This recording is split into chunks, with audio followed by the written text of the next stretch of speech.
A cunning trickster buys off his brother's birthright, then deceives his father into blessing him. He runs away from his enraged brother and goes into exile, but there he's tricked into marrying the wrong woman. 20 years later, he finally returns home, but then his favorite son is betrayed by his brothers, left for dead, and taken to Egypt as a slave. How will God use those troubling events to advance his plan of salvation for the world? Come and find out.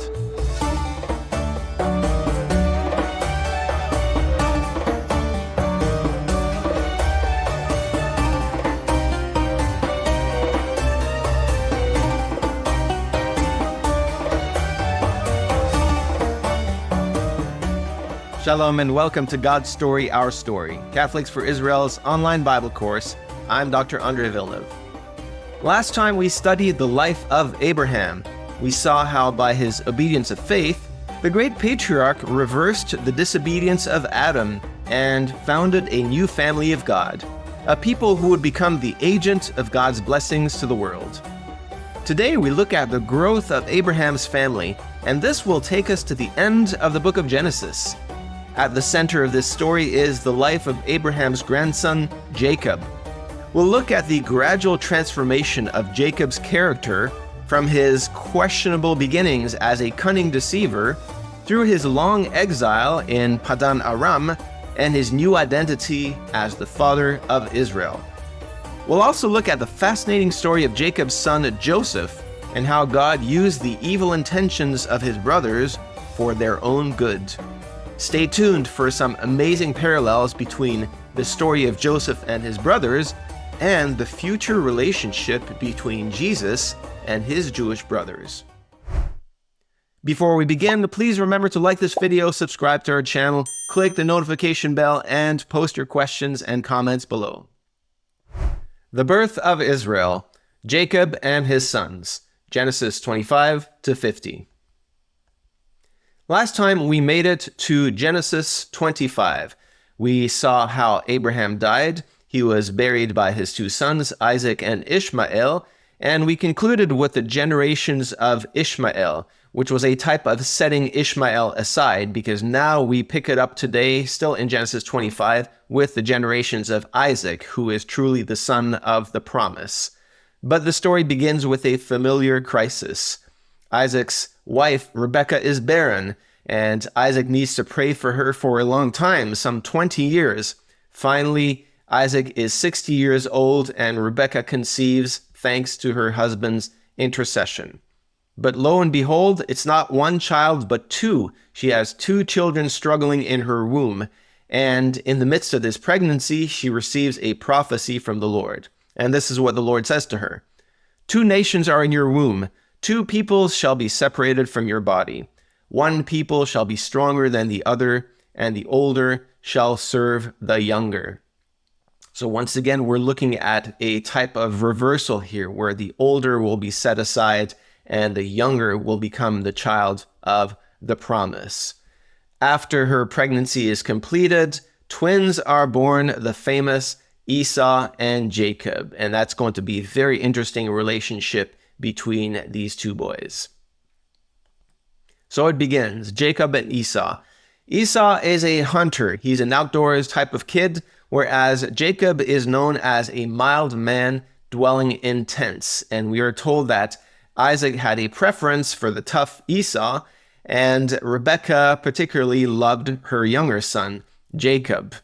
Now, one day when he returned from hunting in the field, Esau was famished, and so we see the beginning of Jacob's trickery and deceit here, where he manages to convince his brother to sell him his birthright for a pot of stew.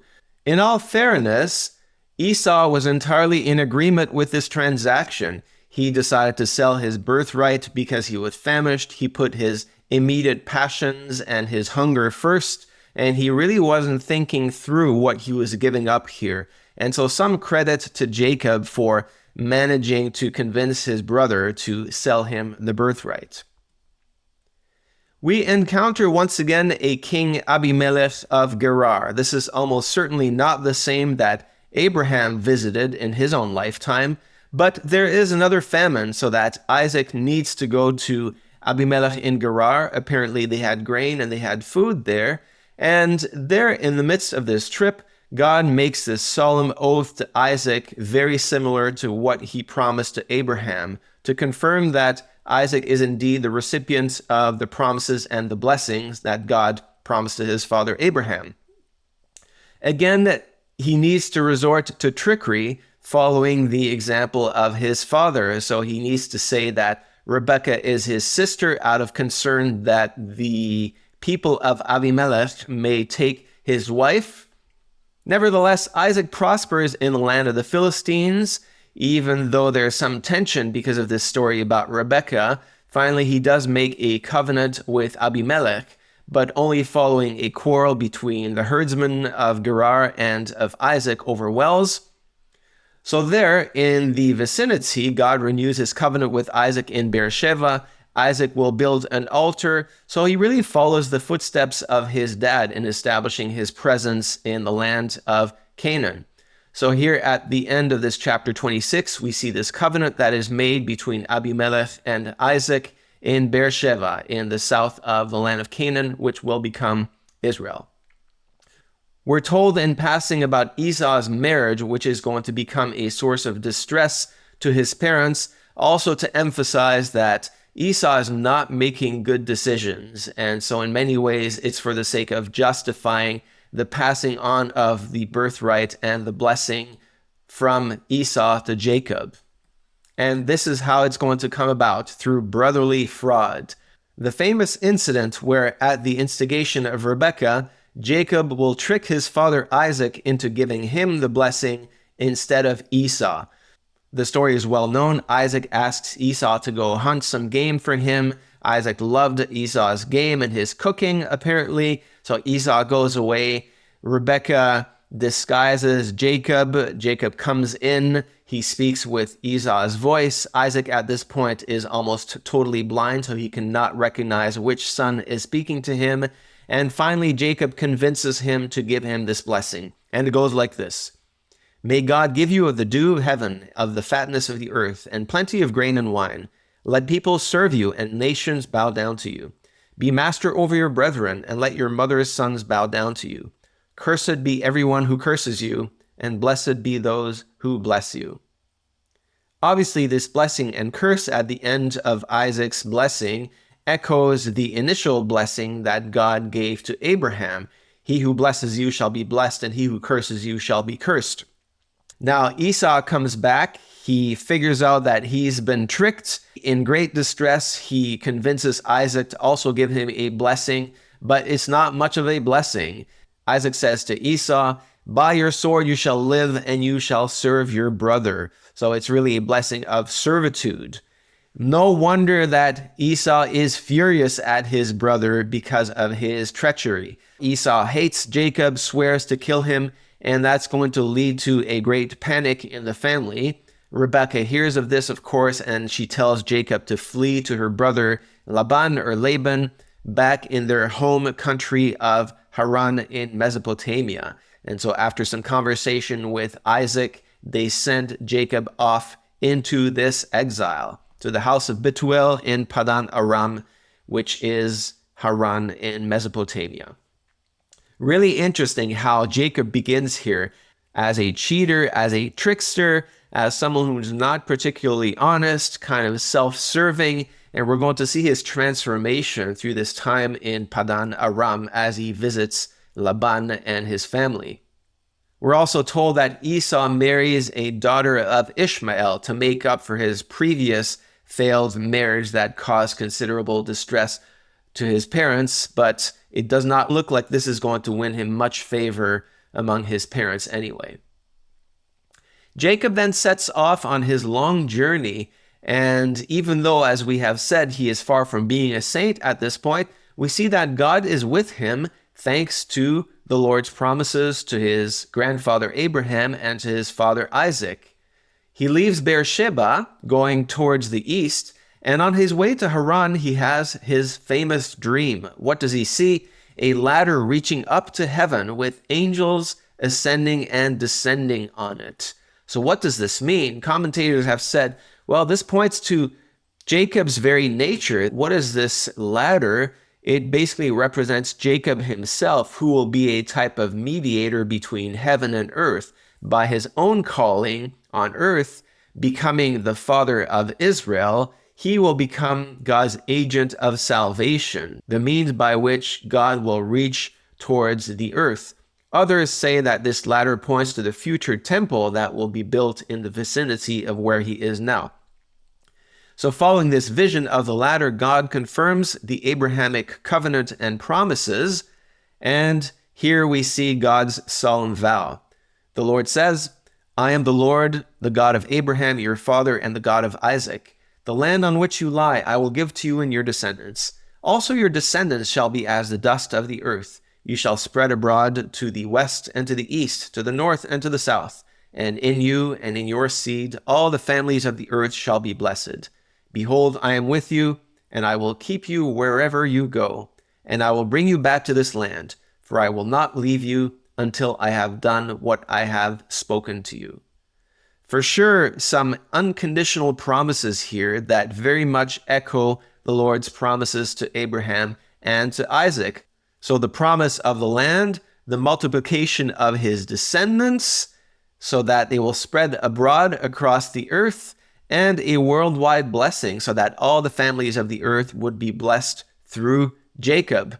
And also a solemn pledge that the Lord will remain with you and that he will return Jacob back to the land that he promised to Abraham and Isaac. And so the Lord will be with Jacob in his own personal exile, which in many ways anticipates the future exiles of Israel. Jacob, in response, sets up a pillar, makes a vow, and names the place Bethel. But if you look at his vows, it's pretty conditional in contrast to God's unconditional promises. Jacob says, okay, Lord, if you're with me and if you watch over me and if you provide for me and if you return me to this land, then I will really accept you as my God. So we see how Jacob is still fairly self-serving here as he departs on this journey, which at this point he has no idea for how long he's leaving. Jacob arrives in the vicinity of Haran in Mesopotamia. He comes to a well and meets shepherds, and lo and behold, a beautiful girl arrives at the well also, and it turns out that she's related to him. So after some conversation, this girl, Rachel, takes him home. He gets to meet her father, who happens to be his uncle. And so Laban at first is very friendly. He invites Jacob to his house. Jacob is madly in love with his daughter Rachel and, of course, wants to marry her. So we're introduced to not just Rachel, but also her own sister, Leah. And Jacob very much loves Rachel and even offers to work 7 years for her. And so you can really see how much Jacob loves this girl. Laban accepts, and so 7 years go by in a flash because Jacob is so enamored with Rachel. And at the end of 7 years, Laban gives his daughter to Jacob, but after the first night, it turns out it's not Rachel, but her sister Leah. So Jacob has been tricked, and look at the language Laban tells Jacob. It's not customary for us to give the younger before the older. And so we see Jacob tasting a bit of his own medicine here in having tricked Esau in stealing his blessing. Now he is tricked into marrying the wrong woman, clearly as a consequence of his own actions in deceiving his father. So now Jacob is the one who is deceived. Still, he loves Rachel so much that he is willing to work another 7 years for Laban so that he may marry Rachel as well. So he works for another 7 years, marries Rachel, then serves Laban yet another 6 to 7 years. So it's going to turn out to be a full 20 years of Jacob's life that he spends in Haran working for his uncle Laban. During this time, Jacob will be fruitful and will multiply. So his 2 wives, Leah and Rachel, together with their maids, Bilhah and Zilpah, give birth to 12 sons and 1 daughter. The problem is, at first, Rachel is barren, and so we see once again the problem of barrenness among the matriarchs. We know that Jacob was not really that crazy about Leah, but Leah is the one who is fruitful at first. So she bears the first son, Reuben, then Simeon, Levi, and Judah. So 4 sons for Leah. Then Rachel, who is not so pleased about this, gives her maid Bilhah to Jacob. So she pulls a trick similar to how Sarai gave Hagar to Abram. And so Bilhah, Rachel's maid, bears Dan and Naphtali. We now have 6 sons for Jacob. Then Leah says, oh, I can do that too. So she gives her own maid Zilpah to Jacob, and she's going to bear 2 more sons, Gad and Asher. Again, Leah conceives 2 more sons, Issachar and Zebulun, and also a daughter, Dinah, who will play an important role in the continuation of the story. Finally, Rachel becomes pregnant, and she bears a son, Joseph. So Joseph will be the firstborn of Jacob's beloved Rachel, and that's going to be very important also for the continuation of the story. Years later, she's going to give birth to another son, a second son, Benjamin, but she will die as she gives birth to Benjamin. So after this time in Haran, at this point, Jacob is the father of 11 sons and 1 daughter, with still 1 son to come. And at this point, he's had enough of working for his uncle, and Jacob wants to return to Canaan. Sure enough, Laban is going to delay him. He's going to pull out all the tricks to try to get him to stay so that he can stay with his daughters. He's going to ask Jacob, okay, what wages do you want? Jacob is going to use that opportunity to greatly increase his flock and his wealth. So by some more trickery, and it sounds like a little bit of divine providence, he's going to be able to greatly multiply his flocks while he is still working for Laban. Still, in the end, it's God who shows up and tells Jacob to return to the land of his fathers. Jacob manages to convince his wives, who agree, and he sets off. He flees with his wives, his children, and his possessions without Laban's permission.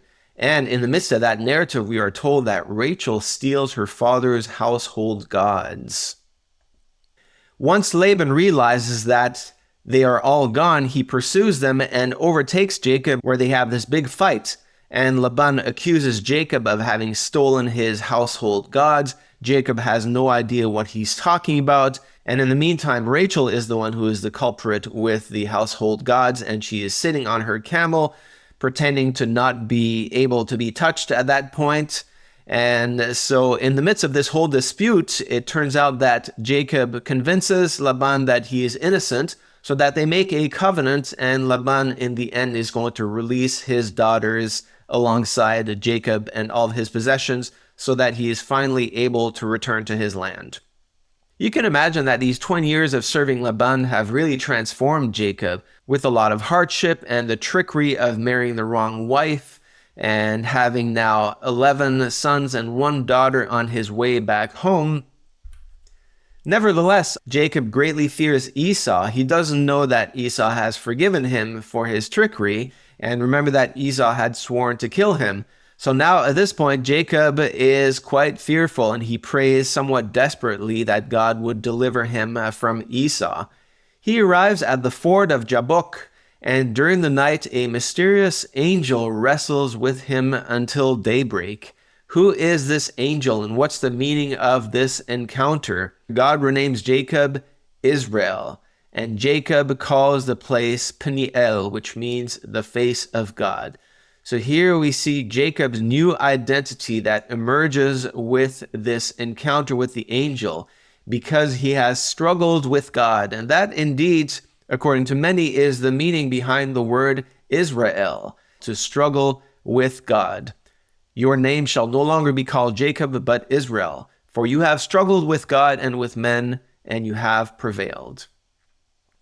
Jacob continues his way back home, and despite all of his fears, as it turns out, Esau has indeed forgiven Jacob, and so they are reconciled. There's a meeting with much tenderness and embrace, and some have suggested that this encounter between Esau and Jacob foreshadows perhaps the reconciliation of Israel and the church. We know that in the history of Jewish-Christian relations, both sides have claimed to be Jacob. We know that Jacob is naturally the father of Israel, and Jews have often associated Christianity with Esau. And then many Christian theologians in antiquity and the Middle Ages have said, no, it's the opposite. We, the Christians, are the younger brother. We're Jacob, and we have taken the blessing from the older brother, Israel. And so Israel is in fact not Jacob, but Esau. And so both sides have claimed to be Jacob. Now, no matter who is right, some scholars and theologians have said that this encounter between Jacob and Esau perhaps foreshadows this future reconciliation of the Jewish people and of the church. Jacob now journeys to Sukkot and Shechem, and he builds an altar following the footsteps of his grandfather Abraham and his father Isaac. And so it seems like Jacob has come back home from his wanderings, his 20 years of exile. He now has his 2 wives and his 11 sons and his 1 daughter. And it seems like he can retire and live the rest of his days in peace, but not quite. In the next chapter, it's a very troubling chapter. We see Jacob's daughter, Dinah, at the center stage, and it's not a good story. We are introduced to a man called Shechem, who is the son of Hamor, and he basically rapes Dinah, the daughter of Leah, and he claims to really like her, and now he goes to Jacob and asks to marry Dinah. Now, Jacob is, of course, angry, but he doesn't really take action, and so the sons of Jacob will take the law into their own hands. They make a deceitful covenant with Shechem and Hamor. They say, oh, we cannot give our sister to people who are not circumcised. And so if you want to marry Dinah, you all have to be circumcised, the whole tribe. And in the midst of this, they actually agree. Everyone is circumcised, which means that they have a bit of a painful surgery. And as they are recovering, Simeon and Levi, and presumably all of their men, go into the city. They kill Hamor, Shechem, and all the males of their city. And so it's a massive slaughter in retaliation for the rape of Dinah. We are in Genesis chapter 35, and God renews his promise and covenant with Jacob in Bethel. He says, I am God Almighty, be fruitful and multiply. A nation and a company of nations shall proceed from you, and kings shall come from your body. The land which I gave Abraham and Isaac I give to you, and to your descendants after you I give this land. Once again, it's the same promise along with the commandment, be fruitful and multiply, but indeed the Lord himself will make Jacob fruitful and will multiply him, and a great nation will come out of him. And kings shall come from your body. So remember the promise to make Abraham a great name that was elevated to a covenant in Genesis 17 when God said, kings will come forth from you. Now he repeats this promise of royalty that will come from Jacob. And once again, the promise of the land that God gave to Abraham and Isaac, he will also give to Jacob and to his descendants. So once again, God's promises to the patriarchs are unconditional. Now Jacob is on the way, and lo and behold, Rachel is pregnant again, but it's a very difficult birth. And Jacob's 12th son is born, Benjamin, but tragically, as Rachel is giving birth to Benjamin, she dies near Bethlehem, and her tomb is still there today, just by the outskirts of Bethlehem, which is a Palestinian area, but there is this small Jewish enclave with the tomb of Rachel just outside of Bethlehem. Another incident that you can easily miss, but that's also significant for the future blessings of Jacob to his sons, is that we're told that his firstborn, Reuben, lies with Jacob's concubine, Bilhah. And Jacob is also silent regarding this incident, but he will also remember this later when he blesses all of his sons. And so this is a significant event, obviously a terrible action on the part of Reuben, sleeping with his father's concubine. And stay tuned for the consequences of this. We are then given a summary of the sons of Jacob, and finally Isaac, who is still alive, dies here near the end of chapter 35. Following the death of Isaac, we are told in chapter 36 of the generations of Esau. So just as when we were told the generations of Ishmael, this was really a way of setting Ishmael aside. Now the generations of Esau are named so that Esau is also set aside, and the rest of the narrative will focus on the descendants of Jacob. We come to chapter 37. This is still part of the generations of Jacob, but of course the beloved figure who now takes the center stage is Joseph, the firstborn of Rachel. So Joseph, the firstborn son of Rachel, is Jacob's favorite son, and this, as we know, provokes resentment and envy among his brothers, especially after Jacob makes him a tunic of many colors. So there's bad vibes between Joseph and the other sons of Jacob, and this becomes worse when Joseph has a couple of dreams. He dreams of sheaves that bow down to him, and then he dreams of the sun, the moon, and 11 stars that bow down to him again. And his brothers are not dumb, and they figure it out that the sheaves and the 11 stars basically represent them, his own brothers. So they're saying, what are you talking about? You think that we're going to bow down and worship before you? So they become even more infuriated at Joseph. Jacob sends Joseph to his brothers as they are pasturing the flock in the fields, and this is not going to turn out well for Joseph. Now, as we look at the story of Joseph, there's a really interesting parallel between Joseph and his brothers, and another future relationship between Jesus and his Jewish brothers. And so look at the beginning of this. We see this alienation between Joseph and his brothers, and Jacob's going to send Joseph to his brothers, and Joseph will agree to go to his brothers even though he knew that they were hostile against him. And that's not going to go well for Joseph. As he arrives, Joseph's brothers plot to kill him. In the end, thanks to the intervention of Reuben and then Judah, they sell him to a caravan of Midianites or Ishmaelites for 20 shekels of silver. So think about that. Joseph's brothers sell him for 20 shekels of silver to Gentiles. The brothers dip his coat into a goat's blood, and they return home and tell Jacob tragically that Joseph was killed, and they show him his coat, which has been dipped in this goat's blood. Jacob, of course, is devastated. He thinks his beloved son Joseph is dead. And in the meantime, you are told that the traders sell Joseph to a man called Potiphar, who is captain of the Egyptian guard. And so Joseph is being left for dead among his own family, and now he becomes a slave in Egypt in the house of Potiphar.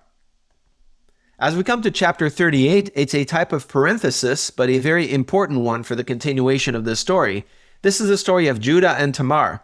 We're told that Judah marries a Canaanite woman, which is not a good idea. We know that God very strictly commanded Abraham, Isaac, and Jacob to not marry any foreign wife that they had to marry within the tribe. So Judah marries this Canaanite woman, and she bears him 3 sons, Er, Onan, and Shelah. Now he finds a wife called Tamar for his firstborn son Er, but we're told that Er was wicked before the Lord, and the Lord struck him dead. And so now Onan marries Tamar, but Onan did not want to have children from Tamar because the children legally would have been Er's children. And so when he has relations with Tamar, he spills the seed so that she will not conceive. So this, by the way, is one of the few contraceptive acts that we see in the Bible, and the result of Onan's actions is that he is also struck dead. At this point, Judah is quite nervous. He does not want to give his 3rd son, Shelah, to Tamar, and so she remains unmarried and quite unhappy, obviously. So what does she do now? She's the one who pulls a trick. She dresses up as a prostitute, stands in the way, and as Judah is on his way, he pays Tamar to have relations with her, thinking that she is a prostitute. She disguises herself so that he does not recognize her, and he leaves her his staff, his cord, and his signet as a guarantee that he will come back and pay her. As it turns out, Tamar becomes pregnant from this encounter with Judah. Judah, quite hypocritically, initially wants to put her to death until she pulls out the staff, the signet, and the cord and says, well, to whoever these belong, he is the father. And so it turns out that Judah is the father of this illicit child who is to come. And so Tamar gives birth to twins, Perez and Zerah. Why are we told about this incident? Well, first we see that Judah has a serious moral failure by sleeping with his daughter-in-law, and out of this union, she conceives twins who are born, and so Judah has a real fall from grace here. But these two sons, we know that the first one, Perez, will be in the future Davidic line of the Messiah. In fact, he's mentioned in Matthew chapter 1 in the genealogy of Jesus. And so we really see how God draws straight with crooked lines here in the midst of this incident. So to be continued, the story of Judah. Judah has this serious fall from grace, but we will see later that Judah will redeem himself in the story of Joseph. We come to chapter 39 and we return to Egypt. Potiphar is very impressed by this young Hebrew man, Joseph, and he makes him overseer of his house so that the Lord blesses Potiphar's household. Joseph really attracts a lot of attention, in fact, too much attention, including the attention of Potiphar's wife, who makes some serious advances to Joseph, prolonged and sustained advances. Joseph resists these advances until one day she grabs him and he manages to escape, but not without leaving his coat in her hands. Once Potiphar comes back home, she accuses Joseph of having tried to rape her, and Potiphar believes, of course, his wife before he believes Joseph, so that Joseph is now falsely accused and thrown into prison. So things seem to go from bad to worse for Joseph. Sold by his brothers, left for dead. He seemed to have found a position in Potiphar's house, but now he's falsely accused and thrown into prison. Nevertheless, thanks to his good behavior, Joseph also impresses the keeper of the prison so that he makes Joseph responsible for all the other prisoners. And while he is in prison, he meets a couple of fellow prisoners, a butler and baker who used to work for Pharaoh. They have dreams, and they don't know what to do out of these dreams until Joseph is able to interpret these dreams. As it turns out, the dream of the butler points to his future restoration at the service of Pharaoh, but the dream of the baker, Joseph interprets as basically a sentence of death, that Pharaoh will put him to death. And indeed, Pharaoh restores the butler to his position, and he hangs the baker as Joseph had predicted. The butler is restored to his position. Joseph had asked him, hey, when you return to your position, please mention me to Pharaoh so I can get out of this prison. The butler, sure enough, forgets until 2 years later, Pharaoh has two mysterious dreams that no one is able to interpret. First, he sees 7 fat and healthy cows that come out of the Nile, followed by 7 very skinny and unhealthy cows that come out of the Nile and eat up the 7 fat cows. Then he sees 7 healthy ears of grain growing, followed by 7 very miserable ears of grain that eat up the healthy ears of grain. What in the world is going on with these dreams? The butler finally remembers, oh, I used to know a guy in jail who knows how to interpret dreams. Pharaoh calls him up. Joseph interprets the dreams. What do they mean? 7 years of good crops will be followed by 7 years of famine. So Pharaoh, you better prepare during these 7 good years of prosperity to stock up grain for the 7 years of famine that are coming. Pharaoh is very impressed, and he sets Joseph as second in command over Egypt, raising him up to his right hand. And so Joseph will now be responsible for storing grain during these years of plenty. We're told that Joseph marries Asenat, the daughter of a priest in Egypt, which is a bit of a theological problem. How does the righteous Joseph marry the daughter of a pagan priest? And we're told in extra biblical literature that this Asenath, in fact, converted to the faith of Israel before Joseph was willing to marry her.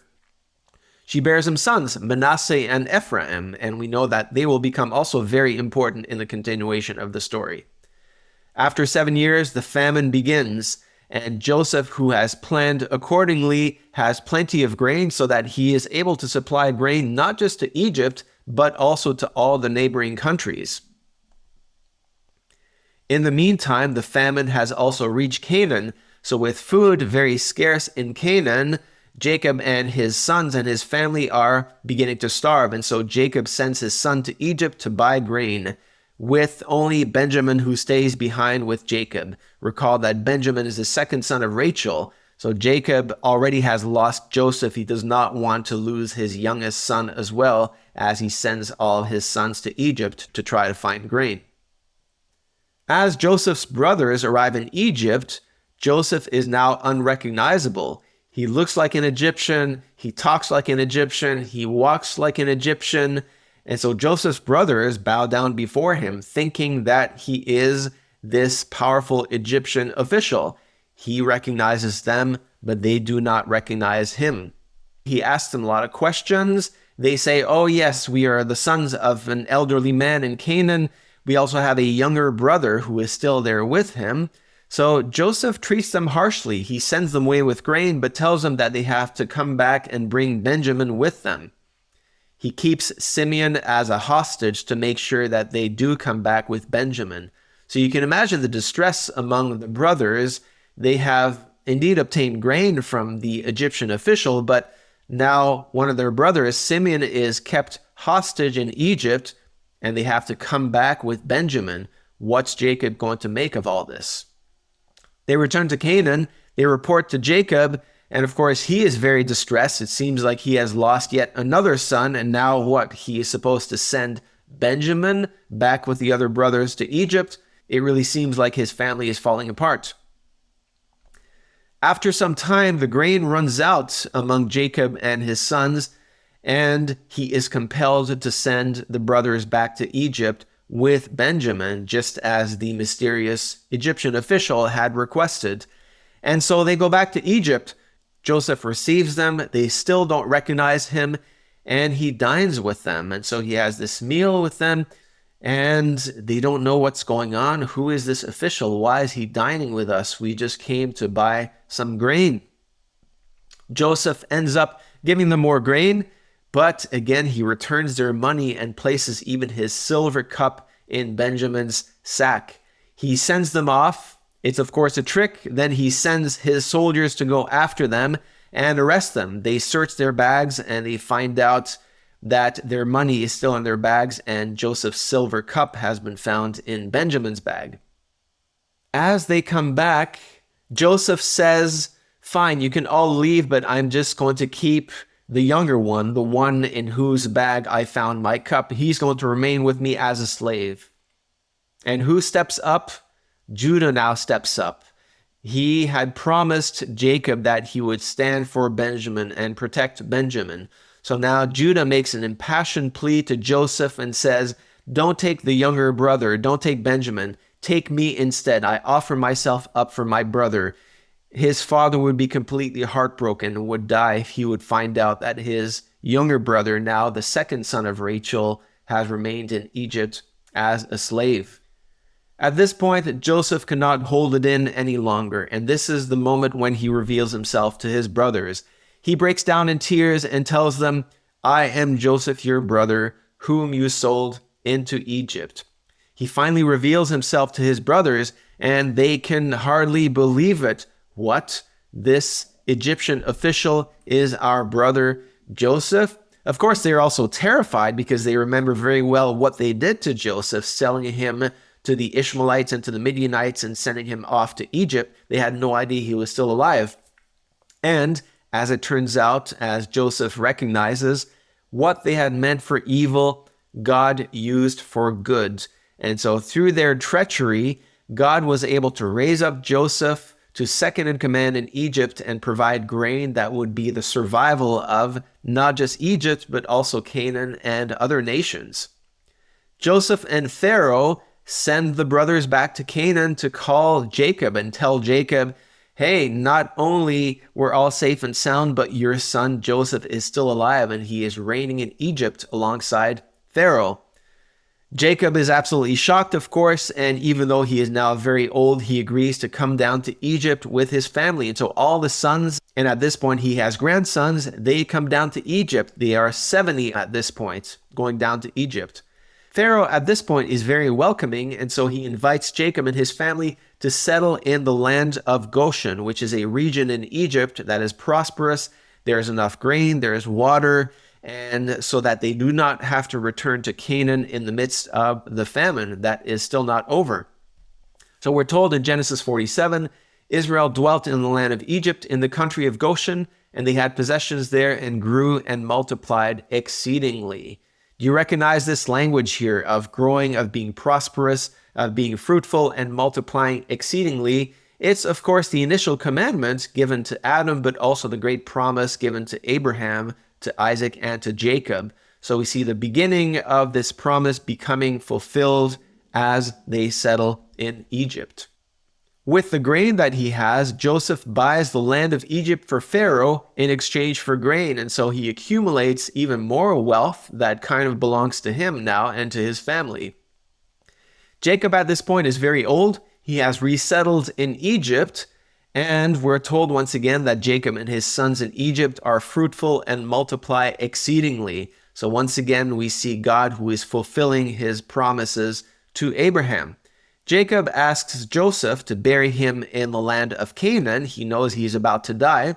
And before he dies, Jacob blesses Joseph and even Joseph's sons, Manasseh and Ephraim.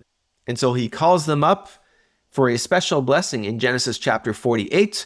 And Jacob will consider Ephraim and Manasseh as his own sons, not just as his grandsons, but as his own sons, so that Ephraim and Manasseh will become their own tribes of Israel.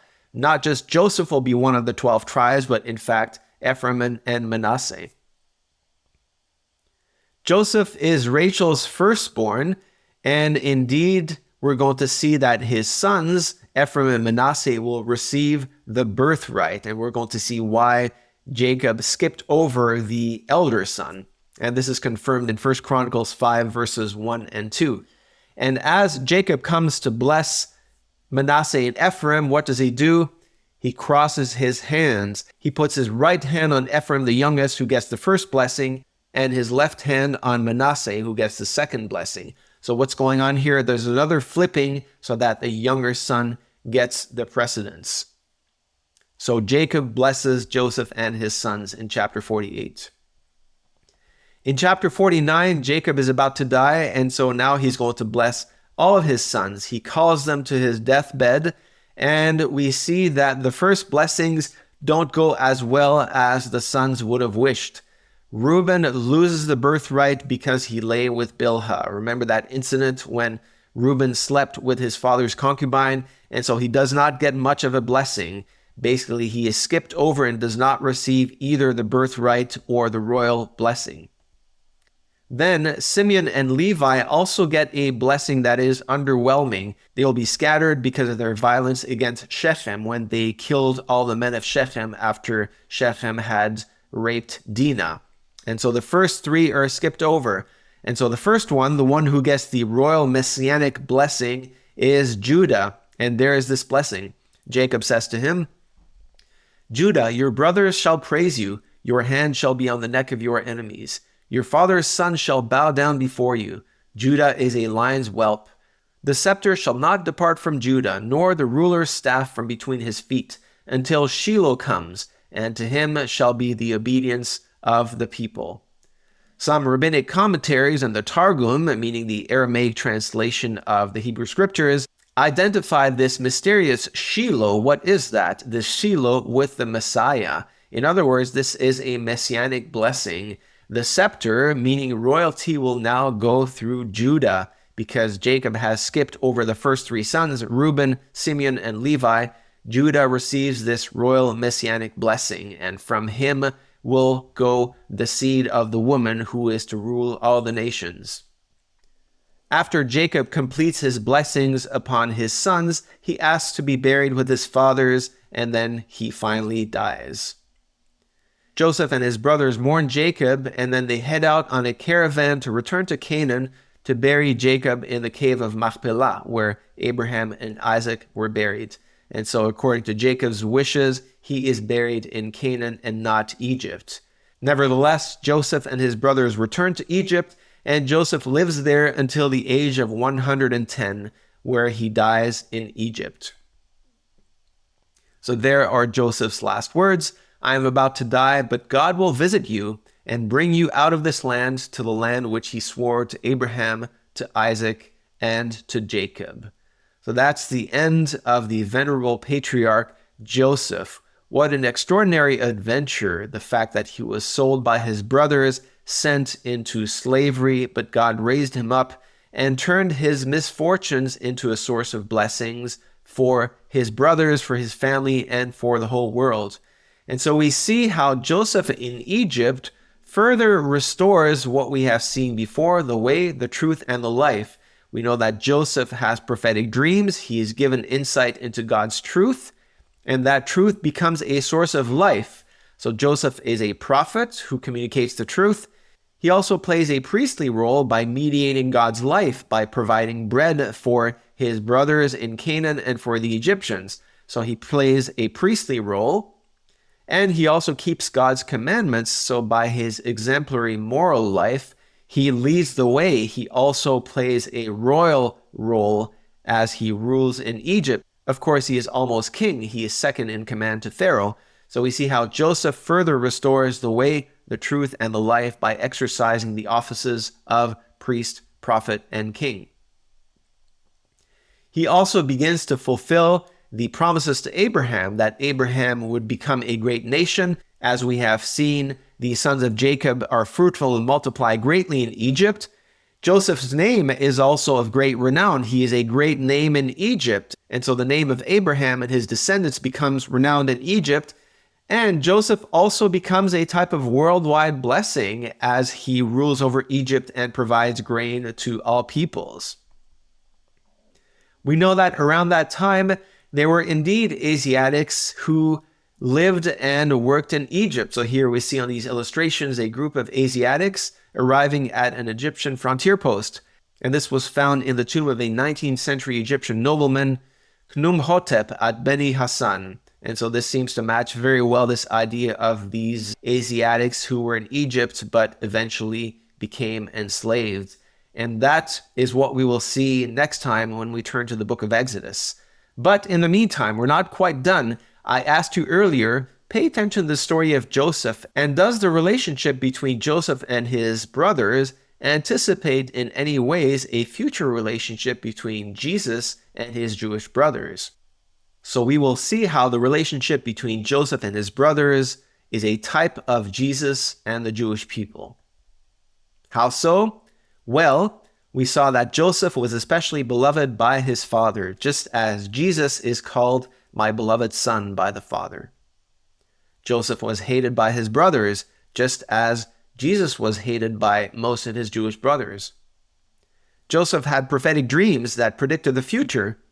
Jesus was a prophet who predicted the future to his generation. Joseph's father sent him to his brothers, and Joseph obeyed even though he was aware of their hostility towards him. God the Father sent Jesus to his Jewish brothers to save them, and Jesus obeyed knowing that they would kill him.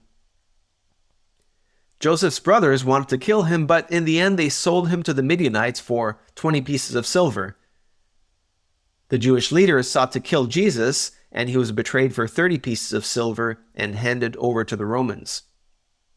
Joseph's brothers stripped him of his garment and threw him into a pit. Jesus was stripped of his clothes, and he was also buried in the pit of the tomb. In Egypt, Joseph faced temptation and withstood it. Jesus withstood being tempted by Satan for 40 days. Joseph was falsely accused of sin, just as Jesus was innocently punished for our sins. Joseph spent over 2 years in prison before being raised up by Pharaoh.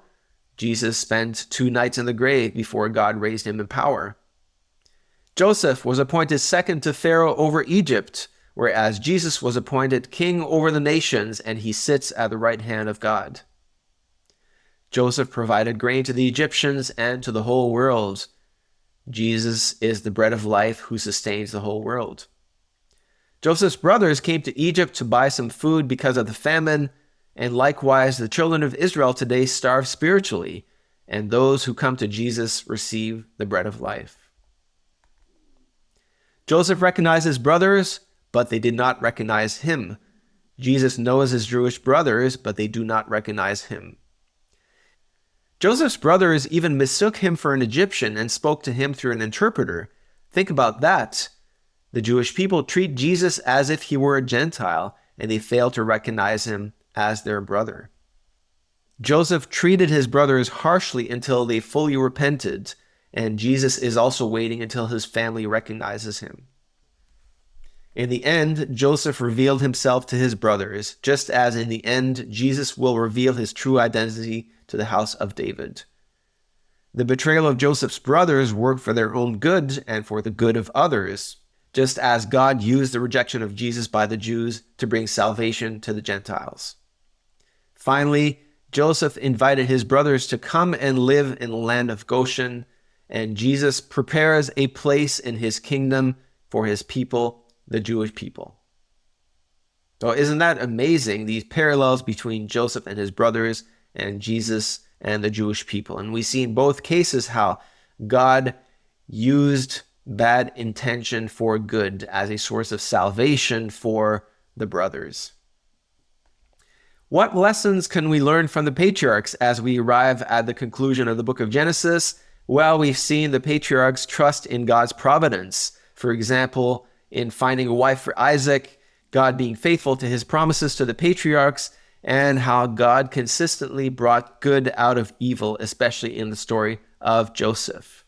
So let's remember this as we think about our own call to holiness, especially when we face trials and injustice. We can always trust that God is going to be faithful, and so he is calling us to be faithful even when we go through hardship. God is also calling us to leave our comfort zone in faith and obedience. So as we come to the conclusion of the book of Genesis, we see the 12 tribes of Israel who are going to grow very rapidly as we come to the book of Exodus next time.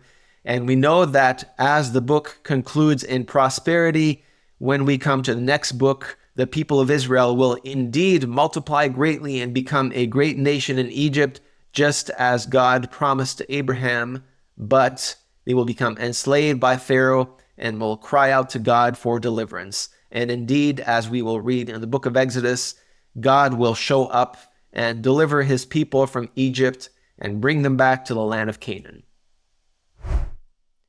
We have now concluded the book of Genesis. We saw how the Lord started to fulfill his promises to Abraham when Jacob, during his exile, fathered 12 sons who would become the 12 tribes of Israel.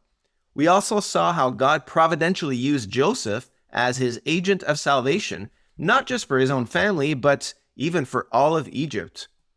But Genesis ends with the sons of Israel in a foreign land, far from the land that God promised them. While Egypt is initially a place of refuge and prosperity, it will soon turn into a place of bitter slavery for the children of Israel. Fortunately, God will remember his promises to Abraham, Isaac, and Jacob, and he will come to deliver his people. Join us next time as we explore God's great work of redemption of Israel from Egyptian slavery in the book of Exodus.